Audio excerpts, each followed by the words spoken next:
O Centro de Valorização da Vida, CVV, realiza apoio emocional e prevenção do suicídio, atendendo voluntária e gratuitamente todas as pessoas que querem e precisam conversar, sob total sigilo, seja por telefone, e-mail e chat, 24 horas todos os dias. Para conversar conosco sobre a prevenção do suicídio, recebemos aqui no Vitalidade, na TV Câmara, canal 16 da NET, o porta-voz nacional do CVV, Anildo Fernandes. Tudo bem, seu Anildo? Seja muito bem-vindo aqui ao nosso programa Vitalidade. Tudo bem, é uma alegria muito grande poder estar aqui com vocês e compartilhar um pouco mais sobre o que é o CVV, o que ele faz e essa questão extremamente importante que é a prevenção do suicídio. E também, em alguns casos, nós trabalhamos com a pós-venção. Conforme o próprio Centro de Valorização da Vida, o suicídio é uma questão de saúde pública que leva à morte de 32 brasileiros por dia, mais do que o HIV e muitos tipos de câncer, por exemplo. Assim, se o suicídio é prevenível em 90% dos casos, como aponta a Organização Mundial da Saúde, é preciso saber como preveni-lo, e isso só se sabe com informação e conhecimento. E é isso que nós procuramos hoje, então, com o nosso programa, trazer mais informações para que o assunto do suicídio deixe de ser um tabu, né? Às vezes as pessoas têm até medo de falar sobre isso, por ser um assunto mais pesado, né, seu Anildo? Então, para começar o programa, gostaria que o senhor esclarecesse um pouco mais para a nossa comunidade. Muitas pessoas já ouviram falar no Centro de Valorização à Vida, né? Mas como foi criado esse centro, né? E aqui em Novo Hamburgo teve uma homenagem há pouco tempo aqui na Câmara, agora recentemente mesmo no mês de agosto, em que se completou 15 anos de fundação, né? Mas no Brasil todo, o que levou ao surgimento desse centro e como ele atua? Ele começou em 1962, a partir de 16 jovens que queriam fazer alguma coisa para a sociedade, porque o número de suicídios era bastante alto na cidade de São Paulo. Então se prepararam para fazer alguma coisa que pudesse chegar nessas pessoas antes do fato. Porque depois é remediar, né? Então precisavam conversar com essas pessoas que estavam com a ideação suicida, tentando aliviar a dor e o sofrimento delas, tá? E assim esse grupo então iniciou esse trabalho e hoje nós somos 2.600 voluntários em 95 postos esparramados em todo o país, atendendo 24 horas por dia nos 365 dias do ano. Ou seja, o CVV não fecha nunca. Através do telefone 188, a pessoa liga e alguém em qualquer canto do país, num desses 95 postos, vai atender e dizer CVV bom dia, boa tarde ou boa noite. Aqui em Novo Hamburgo, ele começou no dia 24 de julho de 2003, aqui na cidade de Novo Hamburgo, e completou agora, dia 24 de julho, 15 anos de atividade ininterrupta também, tá? Prestando esse mesmo apoio por telefone a todas as pessoas que precisam conversar. Além do atendimento telefônico, nós também temos outras atividades que a gente desenvolve perante a comunidade, como o Grupo de Apoio Sobreviventes do Suicídio, que se reúne sempre na primeira e na terceira terça-feira de cada mês, num espaço cedido ali na Rodoviária Nova de Novo Hamburgo, onde nós recebemos pessoas que são sobreviventes de si ou alguém que perdeu um familiar, um amigo, uma pessoa muito próxima por suicídio. Então essas pessoas chegam ali, conversam com os voluntários que estão lá e, de uma forma ou de outra, procuram aliviar a dor que transportam a partir da ideação ou de ter perdido alguém, uma dor extremamente forte e que muitas vezes, como você mesmo falou, se torna um tabu, um preconceito, um projeto ou alguma situação diferente numa família que perdeu alguém por suicídio. Então, diante disso e dos estigmas que a sociedade mesmo coloca, essas pessoas se fecham. Elas não conseguem se abrir, não conseguem conversar com ninguém. E nós nos colocamos à disposição, quer por telefone ou quer nos grupos de apoio que nós temos em todo o país. Na internet também é possível, né? No site do CVV tem um e-mail e um chat em que as pessoas podem se comunicar com algum voluntário, seu Anildo? Sim, o chat é o atendimento, né? Normalmente jovens têm mais dificuldade de conversar, de se abrir, de ligar para alguém e dizer que está sofrendo, por exemplo, ou que está alegre, ou que está feliz. Tem muita dificuldade. Então no chat ele tem essa facilidade. Porque no chat ele, com um jogo de teclas, ele muda de tela do computador. Ninguém percebe o que está acontecendo. Ele pode, através de emojis, ou de carinhas, ou de símbolos, colocar a dor e o sofrimento dele. Então, realmente, nós temos esse atendimento por chat, por e-mail também. Nós temos algumas pessoas que se comunicam por e-mail, escrevem um e-mail para o nosso grupo, tá, para o CVV Nacional, e alguém vai responder para ele. E aí fica uma troca de informação. Porque o e-mail de hoje é a carta do passado, né? E tem pessoas com mais facilidade para se expressar escrevendo do que falando. Né? Exatamente, nós temos essa questão, né? Pessoas que têm dificuldade de se colocar, mesmo sabendo que existe o sigilo e o anonimato, que nós não temos nenhuma forma de identificar a ligação que está chegando. A pessoa liga e nós não sabemos de onde ela está ligando, nem quem é a pessoa, tá? É anonimato total. Mas tem pessoas que não se sentem seguras, não se sentem confiantes e por isso elas digitam e escrevem direto, porque daí é uma comunicação frente a frente, né? E o senhor falou do grupo, né? O Grupo de Apoio Mútuo aos Sobreviventes de Suicídio do CVV. Então, só para frisar, ele se reúne todas as terças-feiras na nova rodoviária a partir de que horas? A partir das 19h30. Não são todas as terças-feiras, é na primeira e na terceira-feira, primeira e terceira terça-feira de cada mês, tá? Se reúnem ali das 19h30 até 21 horas, às vezes passa um pouco, onde as pessoas vêm e comunicam o que está acontecendo, tá? Que perderam alguém ou a sua própria ideação, porque elas não têm com quem conversar. Infelizmente, a gente tem sentido isso, Tatiana, que as pessoas têm uma dificuldade muito grande de se colocar, de dizer para alguém, tá? Olha, eu estou passando por uma fase muito difícil na minha vida. Até porque ninguém está preparado para ouvir. Se nós formos parar para pensar e começarmos a prestar atenção nas pessoas que estão próximas de nós, nós vamos perceber a grande dificuldade que temos em ser ouvidos e de ouvir. Por quê? A pessoa que está num processo já de ideação ou de sofrimento, vamos dizer assim, uma pessoa que está num processo de sofrimento, ela começa a dar sinais, ela começa a falar, meu Deus, me tira daqui, vontade de dormir, não acordar mais, essa vida está uma droga, eu não aguento, que vontade de desaparecer. Então elas vão sinalizando, só que quem está próximo normalmente devolve como? Ah, isso é bobagem, não faça isso, vai arrumar um trabalho, vai pesquisar, vai estudar, vai para a internet. São aquelas respostas que nós não queremos ouvir, porque nós gostaríamos que ao invés de tudo isso nos dissesse, tá bom, você não está se sentindo bem, quer dividir comigo? O que eu posso fazer para te ajudar? Eu estou disponível, conversa comigo. E eu te prometo uma coisa, o que tu falares comigo é um segredo nosso. Só você pode contar para outra pessoa, eu não vou contar para ninguém, porque eu te respeito. Então, isso é uma dificuldade que as pessoas encontram, tá? Porque nós estamos sempre com pressa, nós não temos tempo para ouvir. Nós não oferecemos o nosso ombro acolhedor, dizendo, por favor, vem aqui, te aproxima de mim, eu quero te ajudar dentro daquilo que eu posso. Mas esse ajudar não é dar conselho, não é criticar, não é dizer o que a pessoa deve fazer, porque eu, por exemplo, eu não conheço como é que você funciona.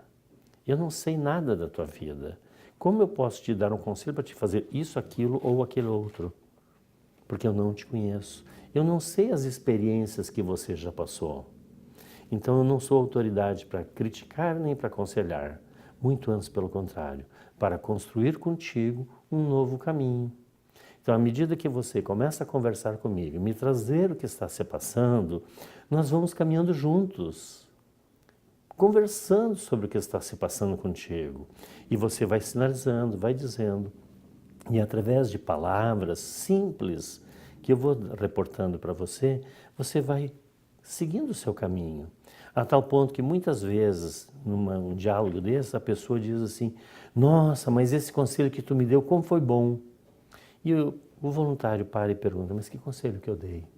Com certeza eu não dei conselho. Mas o que faltava? A pessoa poder se ouvir. Porque na medida em que ela começa a se ouvir, ela começa a entender o processo dela e ela descobre, puxa vida, esse é o melhor caminho para mim. Porque ela sabe o esforço dela. Só ela conhece a força que ela tem e a dor que ela sente para poder sanar aquela situação. Eu não consigo resolver os teus problemas, porque muitas vezes nem os meus eu consigo resolver. Então é um esforço, sim, é um esforço que o voluntário faz de comunicação com a outra pessoa, mas é uma comunicação acolhedora, de coração a coração. Eu não posso racionalizar o que você me diz. Eu tenho que procurar entender como você se encontra naquele momento para que você possa me dizer alguma coisa. E aí é uma conversa mais simples, é uma conversa mais humanitária, porque ela faz o quê? Ela conversa coração com coração, nada intelectualizado. Porque quando nós procuramos intelectualizar ou nós procuramos sofisticar a nossa conversa, nós nos perdemos. Esse é o caminho. O senhor falou muito na figura do voluntário, né, que escuta. Ele recebe algum tipo de treinamento, ou até quem esteja nos assistindo e gostaria de se voluntariar para trabalhar no CVV, qual é o caminho que deve percorrer? E se recebe algum tipo de treinamento para estar apto a acolher melhor essas pessoas que venham a recorrer a ele? Sim. Nós vamos iniciar agora, dia 18 de agosto, no plenarinho da Câmara de Vereadores, um novo curso de formação de voluntários. Tá? Será sempre em sábados de manhã, das 8 até as 12. Durante 12 ou 14 sábados a gente vai se encontrar, tá? Para conversar com as pessoas que estejam interessadas em participar do curso. O que nós vamos falar? Primeiro, nós vamos fazer uma explanação, o que é o CVV, como é que ele funciona, a importância do saber ouvir, de compreender o que o outro tem para nos dizer, tá? E a partir daí nós vamos começar a conversar um pouquinho sobre as características da nossa sociedade. Uma sociedade cada vez mais individualista, onde eu procuro me fechar, eu tenho medo de conversar com as pessoas, o porquê. Então a gente conversa um pouco sobre isso, depois nós vamos conversar quem é a pessoa que nos procura, o que ela quer e o que ela não quer na relação de ajuda ou numa conversa informal com os seus familiares, com os seus amigos, enfim. Como é que ela gostaria de ser tratada? A partir daí, num outro encontro, nós vamos conversar quem somos nós, voluntários. O que eu preciso trabalhar em mim? Aprender a ouvir, compreender, respeitar e aceitar a outra pessoa, tirando rótulos, tirando pré-conceitos ou conceitos pré-estabelecidos, né? Coisas que eu preciso trabalhar em mim, a humildade, a aceitação e tantas outras coisinhas mais, tá? A partir daí, num outro encontro. Então, pode ver que todos eles são encontros que vão crescendo, eles vão acontecendo e nós só vamos adicionando informações, tá? Nós começamos a conversar sobre o que é a relação de ajuda, como se processa a relação de ajuda.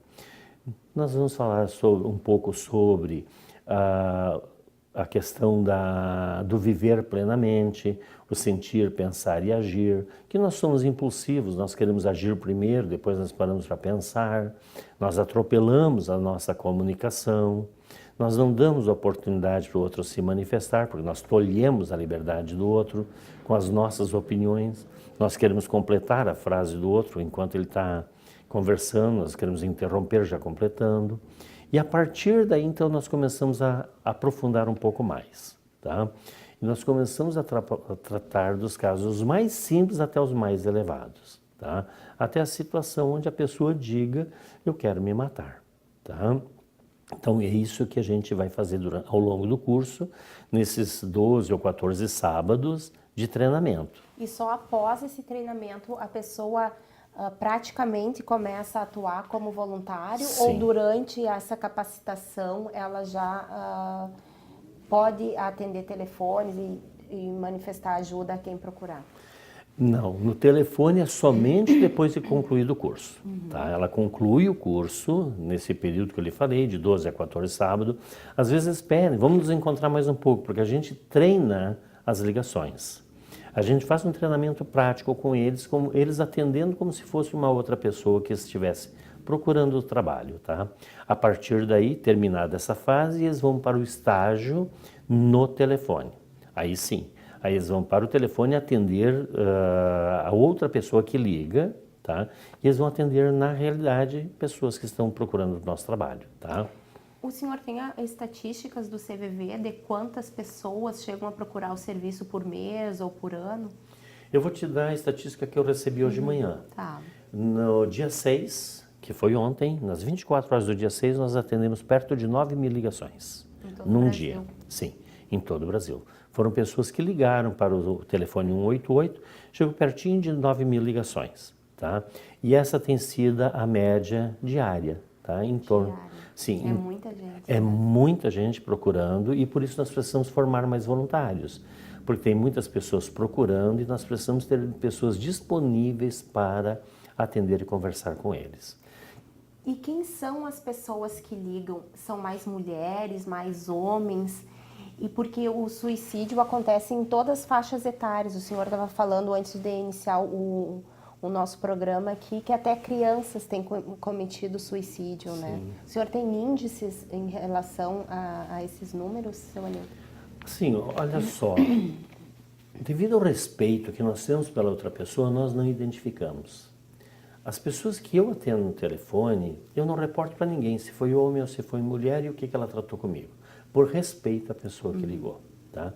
Assim são os 2.600 voluntários no país. Nós não trocamos informações para dizer atendi tantas mulheres ou tantos homens, ou se foi criança ou não foi criança. Nós não fazemos isso. Tá? A gente atende, a única coisa que a gente marca é a quantidade de ligações recebidas durante o meu plantão. Nada mais do que isso. Tá? O que nós temos dados que está que você pode ver isso inclusive no mapa da violência, no DataSUS você pode pegar essas informações, tá?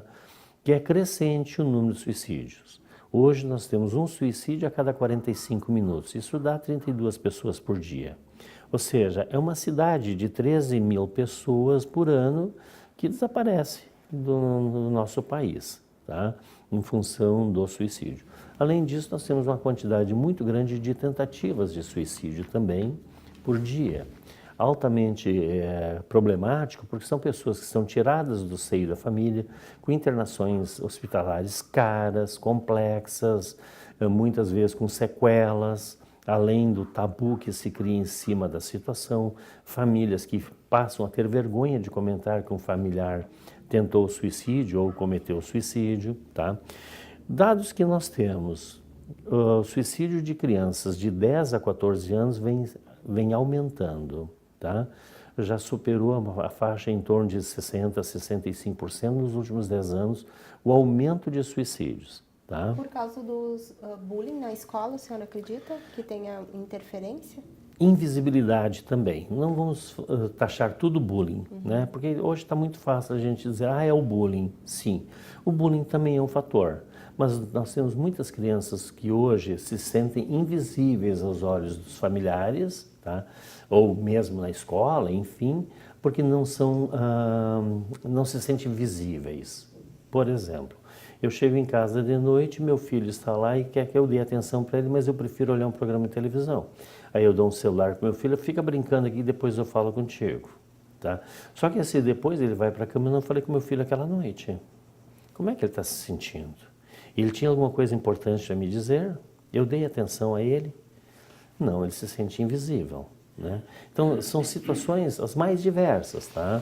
E aí nós temos também a questão do bullying, a desespero, desesperança, drogas, a crise financeira, o desemprego, por exemplo, que é também um dos descomponentes da ideação suicida. Né? O desemprego, algumas empresas fechando as portas ou reduzindo o número de funcionários em função de crise econômica. Né? Então, os fatores são os mais variados. Mas é preocupante para nós essa faixa etária de 10 a 14 anos com crianças que estão com essa situação. Mas nós temos também dos 15 aos 25 anos, ou 29, dependendo da tabulação, que houve um aumento de 40% nos últimos 10 anos. Tá? Também na ideação suicida.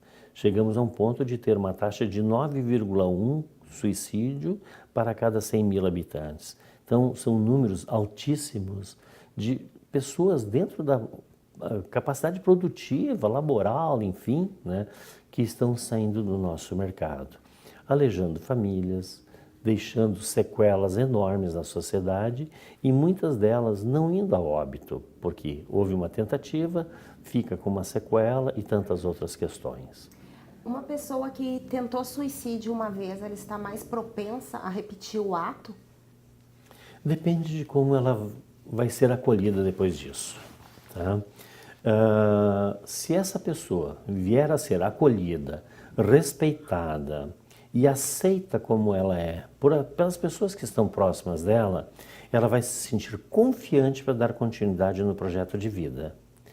Porém, não significa que um dia ela não possa ter uma recaída, se voltarem a acontecer aquilo que estava acontecendo antes dela pensar no suicídio. Basta que alguma coisa aconteça para que ela possa desencadear um novo processo. Mas o ideal é que ela tenha aceitação, acolhimento, respeito, enfim, tá? Ser tratada por um profissional, ser cuidada por um profissional também, tá? Ela vai seguir uma vida normal, tá? E a gente tem visto isso em alguns casos dentro do grupo de pós-venção, de pessoas que frequentaram o grupo conosco há um tempo e de repente elas dizem, olha, pessoal, eu não venho mais agora, eu estou bem, eu estou trabalhando, enfim, né? E de repente ela aparece só para dar um oi, eu vim aqui só para dar um oi para vocês, hoje eu estou bem, estou feliz, só vim aqui para dar um oi para vocês, tá? Então, existe a possibilidade, então não tem como prever, tá? Mas existe a possibilidade dela ser encaminhada para uma situação de resgate dos seus próprios valores, ela mesma tem que resgatar esses valores e seguir em frente. Seu Nildo, estamos chegando ao final, então, do nosso primeiro bloco. Conversamos hoje no Vitalidade sobre a importância do Centro de Valorização da Vida na prevenção do suicídio. Fique conosco, o programa vai para um breve intervalo e voltamos já.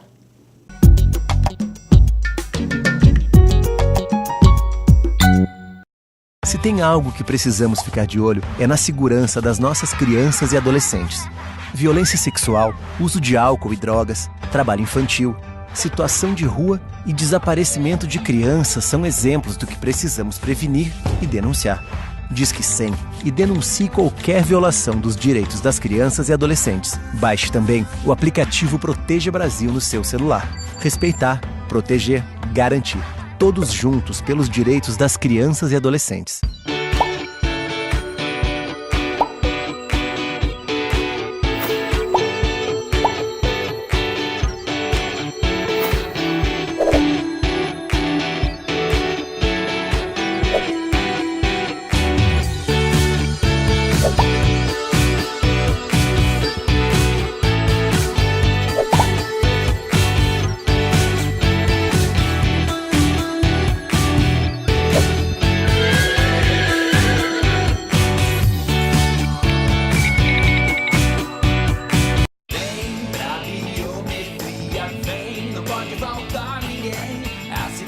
Está na ponta do seu dedo também. A digital de cada um faz a diferença bem. Você escolhe a dedo e vota muito bem. Por isso mesmo não pode faltar ninguém. Vem pra biometria, vem. Acesse o site da Justiça Eleitoral e se informe sobre a biometria no seu estado.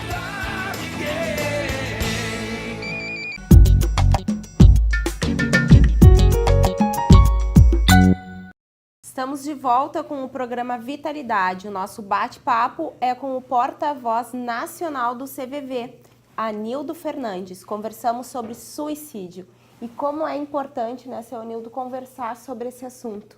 Nós temos agora em setembro, né, é o Setembro Amarelo, que ocorre desde 2015 e é uma campanha de conscientização sobre a prevenção de suicídio com o objetivo direto de alertar a população a respeito do suicídio no Brasil e no mundo. Que tipo de ações são desenvolvidas nesse Setembro Amarelo, especialmente pelo CVV? Nós procuramos, no mês de setembro, dar visibilidade ao CVV, usando camisas amarelas, colorindo os prédios em amarelo, lojas colocando um banner ou uma faixa amarela, falando sobre a importância do dia 10 de setembro, que é o Dia Mundial da Prevenção do Suicídio, para que a gente possa alertar a toda a população que o suicídio é um fato real, é a terceira causa de morte em nosso país, tá? E que existe prevenção. Ela existe a prevenção e que nós podemos ser partes dessa prevenção. Pode ser evitado. O suicídio pode ser evitado na maioria dos casos. Na maioria dos casos. Desde que se coloque à disposição dessas pessoas para conversar com elas. Entender o que está se passando e buscar ajuda profissional dentro de algumas situações de emergência. Tá? O que aconteceu com o câncer de mama e o câncer de próstata? Nós temos o Outubro Rosa, nós temos o Novembro Azul, tá? Que havia um tempo que não se falava sobre isso, havia um tabu, uma vergonha de se falar. Mas hoje se fala isso abertamente. Por quê? Porque nós quebramos uma barreira, a barreira da comunicação. Com o suicídio é a mesma situação. Nós precisamos dar importância ao fato, falando que existe prevenção, que ele pode ser prevenido e que nós podemos conscientizar toda a população a buscar apoio, buscar ajuda. Tá? O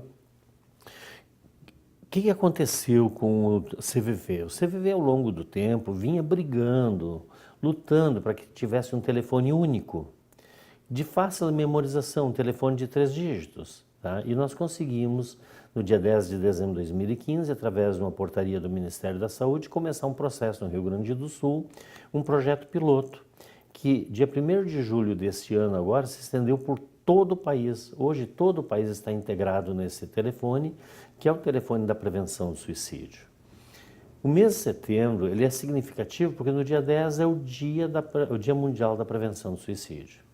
Todos os postos do país estão engajados em fazer atividades como palestras, ir em escolas, divulgar, fazer movimentos em praças, os voluntários se vestindo de amarelo, convidando empresas a portarem em cartazes ou no cartão ponto, em banner da empresa, ou algumas até podendo pintar o seu prédio em amarelo através de uma iluminação, tá?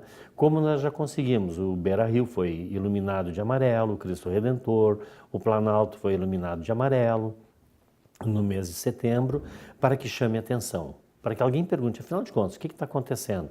Isso é uma campanha nacional de prevenção do suicídio, tá?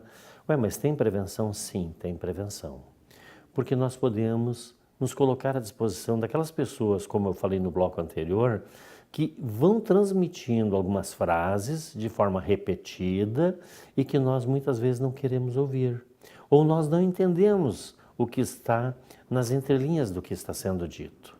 Mas no momento em que nós começarmos a afinar o nosso ouvido e começarmos a prestar atenção, gente, isso não é normal, essa pessoa já está me dizendo pela 4ª ou 5ª vez que tem vontade de dormir e não acordar mais, tem alguma coisa que está errada, então deixa eu me colocar à disposição. Mas com o tempo eu tenho que tirar o relógio, guardar num canto e dizer, tá bom, a partir de agora eu estou à tua disposição, o que tu gostaria de compartilhar? Tu podes dividir comigo. E aí falar sobre aquilo, tá? E a ideia é, no mês de setembro, nós podemos falar abertamente sobre a prevenção do suicídio, sem tabus, sem preconceito, sem vulgarizar o suicídio, dando importância ao fato. Não, nós temos que falar daquilo que acontece, que é a ideação, que é o problema da saúde pública, que é pessoas que estão em abalo emocional temporário e que poderiam, de repente, ao se ouvir, conversando com alguém, ela se ouve e ela poder se encontrar novamente. O Setembro Amarelo, ele tem uma importância muito grande, porque ele começou em 2015, de uma forma muito pequena, foi indo devagarinho, mas no ano passado, por exemplo, 2017, nós tivemos um movimento intenso em todo o nosso país. E nós pensamos que agora, em setembro, porque alguns movimentos já estão acontecendo agora, tá? Nós vamos ter um movimento muito maior ainda, com essa questão do 188 integrado nacionalmente, a Voz do Brasil falando do CVV, as outras emissoras de rádio e de TV anunciando que existe o telefone 188, o Ministério da Saúde colocando também essa informação. Isso vai dar notoriedade, porque o que nós precisamos é quebrar um tabu.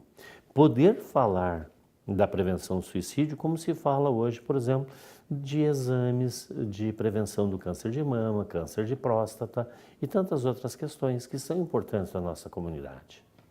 Seu Anildo, eu não sou voluntária do CVV, por exemplo, mas como eu posso ajudar se alguém vier pedir ajuda assim para mim, digamos?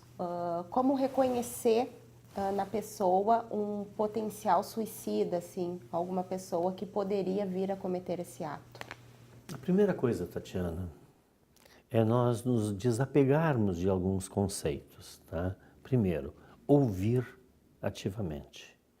Ouvir com intensidade, prestar atenção no que está sendo dito e no que não é dito. Porque nós sabemos que o nosso corpo fala.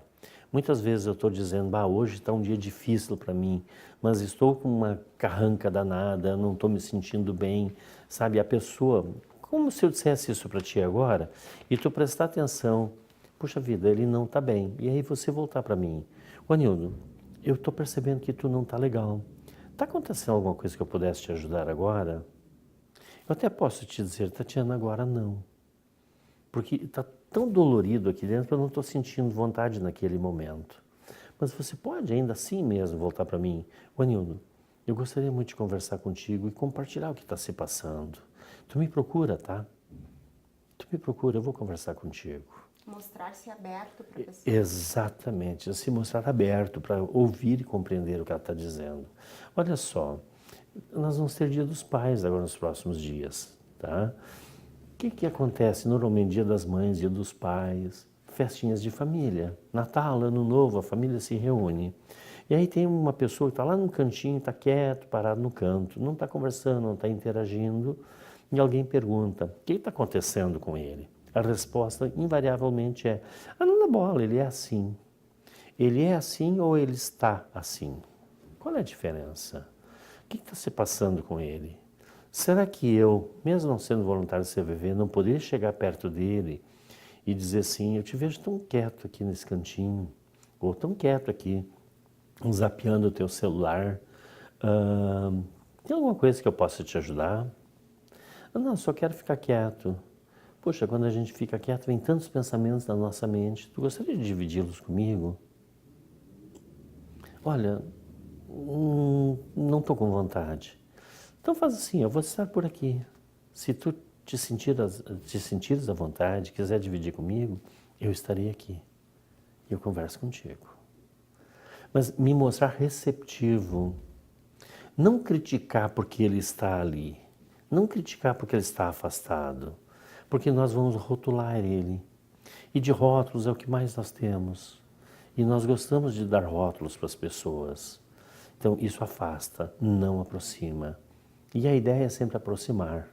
É trazer ela para o nosso aconchego, ouvindo tudo que ela tem para nos dizer. Porque às vezes é difícil e não se arranca respostas com saca-rolha. A pessoa tem que estar motivada para isso.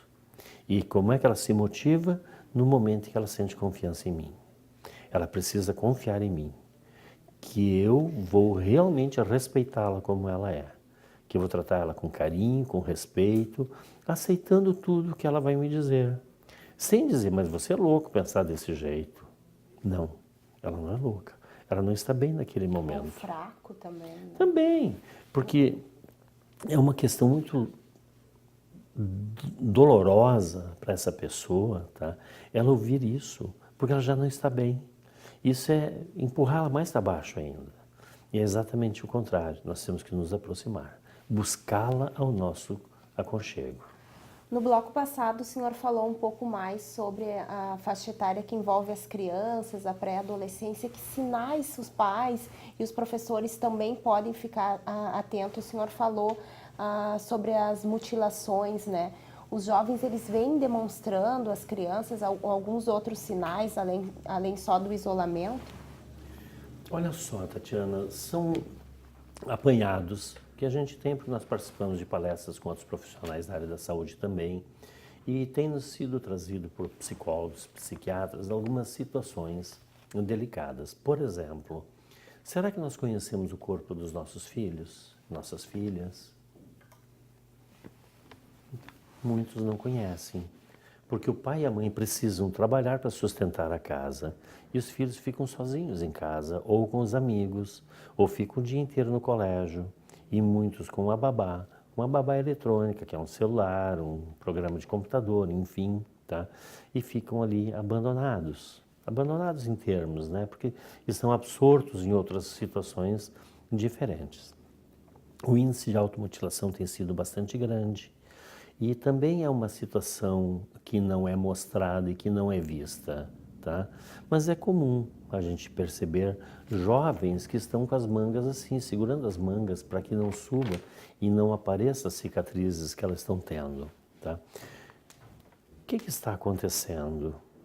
Numa conversa com uma pessoa, um jovem desses, a gente vê que muitos dizem que ao se cortarem, a dor é menor do que a dor que eles sentem por dentro, que dói muito aqui dentro, o abandono, sentir-se sozinho, não ser ouvido, não ser compreendido, ser criticado pelas decisões que toma, sem que se procure entender o que foi que aconteceu, por que aquele jovem tomou uma decisão diferente daquela que os pais queriam ou que a sociedade queria, tá? Então, são sinais que vêm acontecendo e os números estão aumentando, sim. E quando a gente fala que nós temos um suicídio a cada 45 minutos, nós estamos falando de dados extraídos do mapa da violência, do DataSUS, enfim, de dados confiáveis, tá? Porém, a gente sabe que esse número ele é subnotificado, que tem muitas situações em que não apareceram nas estatísticas, porque não são registrados, como o CID de suicídio, por exemplo, tá? Então, os números são realmente bem maiores do que esses, os números reais, tá? Os usuários de droga ou mesmo que bebem em excesso estão mais propensos a se suicidar? O uso de drogas lícitas ou ilícitas, tá? Então, é mais um D, que são os componentes da ideação suicida. Desgosto, desespero, desesperança, desemprego, drogadição, tá? Também é um dos componentes, tá? Claro que ali estão mais vulneráveis, né? Estão mais vulneráveis a pegar mais uma doença em função do não cuidado na drogadição, né? E tantas outras situações que vão acontecendo de forma equivocada, tá? Mas cabe a pergunta: por que um jovem vai para esse caminho? O que leva um jovem a abandonar muitas vezes uma trilha que vinha seguindo de estudos, de profissão, de trabalho e de repente cair numa situação dessas? Será que nós teríamos coragem de sentar ao lado dele e perguntar o que está se passando com ele? Por que ele está com essa ideação? Por que ele mudou o temperamento dele, o comportamento? Nós temos também grupos de trabalho que fazem escuta compreensiva em clínicas de recuperação, tá? A gente vai na clínica, a gente conversa com os internos que estão lá e tem sido muito importante porque eles nos relatam situações do porquê que eles estão nesse caminho, tá? Então são situações as mais adversas e as mais diversas situações que conduzem uma pessoa para esse caminho. Procurar entender isso faz parte de uma sociedade que precisa ser ouvida, precisa ter alguém que se coloque à disposição e dizer, sim, eu estou aqui. Seu Nildo, estamos chegando ao final do nosso pena, programa, né? Vitalidade. Gostaria que o senhor fizesse as considerações finais, se quiser deixar algum recado, então, para quem está nos assistindo e fazer um fechamento geral, destacando a importância do Centro de Valorização da Vida. Se o senhor quiser repetir novamente o contato para quem quiser ser voluntário, né, do CVV e como saber mais informações, fica à vontade. Tá, perfeito. Então, no dia 18 agora, nós vamos começar um novo curso de formação de voluntários no plenarinho da Câmara de Vereadores de Novo Hamburgo.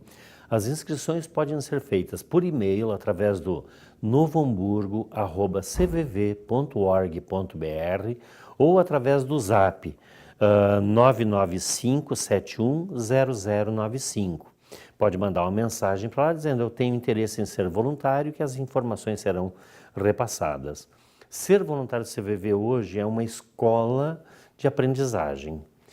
Não vejo outro caminho a não ser nós aprendermos a ouvir e acolher, porque nós temos que aprender a modificar a nossa forma de entender quem está próximo de nós.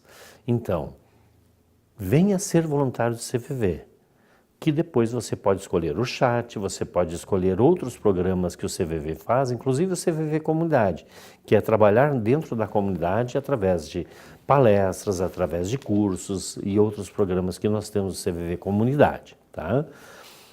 Maiores informações, www.cvv.org.br, lá tem a lista de todos os postos no país, lá tem material técnico sobre a questão do CVV, o que ele faz. E o mais importante, nós precisamos aprender a ouvir, fazer aquilo que nos foi dito a longa data. O Criador nos deu 2 orelhas para ouvir bastante e uma boca para falar pouco. Nós temos que aprender a ouvir, não interpretar o sentimento dos outros, mas permitir que a pessoa conclua o seu raciocínio e aí conversar com ela.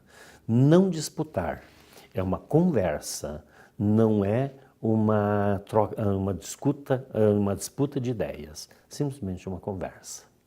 Obrigada, seu Anildo, por estar presente aqui no nosso programa, conversando, desmistificando um pouco esse tema, né, o suicídio, e falando mais claramente e abertamente sobre ele.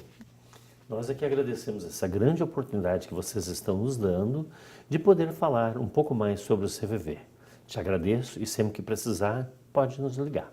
Estaremos à disposição. Muito obrigada. Obrigado. O Vitalidade, que alertou sobre a importância do Centro de Valorização da Vida para a Prevenção do Suicídio, chegou ao fim. Conversamos hoje com o porta-voz nacional do CVV, Anildo Fernandes. O programa será reprisado aqui pela TV Câmara Canal 16 da NET, e essa e outras edições do Vitalidade estão disponíveis no nosso canal youtube.com/TV Câmara NH. Obrigada pela sua companhia e até o próximo programa.